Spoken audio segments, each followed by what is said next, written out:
बिस्मिल्लाहिर्रहमानिर्रहीम। अस्सलाम वालेकुम नाज़रीन। आज मैं आपके लिए लेकर आई हूँ बहुत ही बेहतरीन और बहुत ही मुफीद घरेलू टोटके। मोटापा दूर करने के लिए अपनी खुराक से हर किस्म की चिकनाई, कोला ड्रिंक्स और मिठाइयों का इस्तेमाल बिल्कुल तर्क कर दें। बार बार पेशाब आने से रोकने के लिए सोने से पहले अखरोट खाएं। छोटे बच्चों का सोते में पेशाब निकल जाता हो तो इन्हें सोने से पहले तिल के लड्डू खिलाएं। बच्चों में पेट के कीड़े खत्म करने के लिए कलौंजी को पानी में उबालकर इसका पानी रात को सोने से पहले बच्चों को पिलाएं।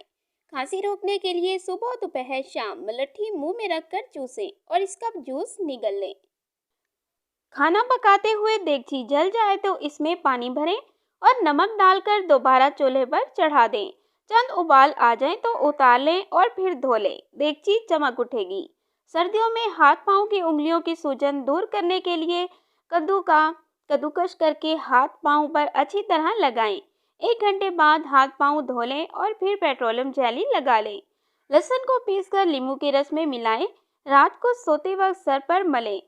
सुबह साबुन से सर धोएं। लगातार 5 दिन तक ये अमल करने से जुएं खत्म हो जाती हैं। बावर्ची खाने की दीवारें या शेल्फ चिकने हो गए हों तो गर्म पानी में डिश सोप मिलाकर इसमें तौलिया भिगोएं और इससे दीवारें और शेल्फ साफ करें।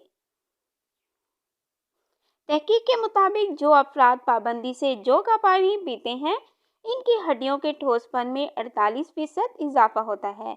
जख्म और कट पर मेहंदी लगाना सुन्नत है। आग से जले का बेहतरीन इलाज है। इसको पानी में घोलकर लगाएं, जख्म ठीक हो जाएगा।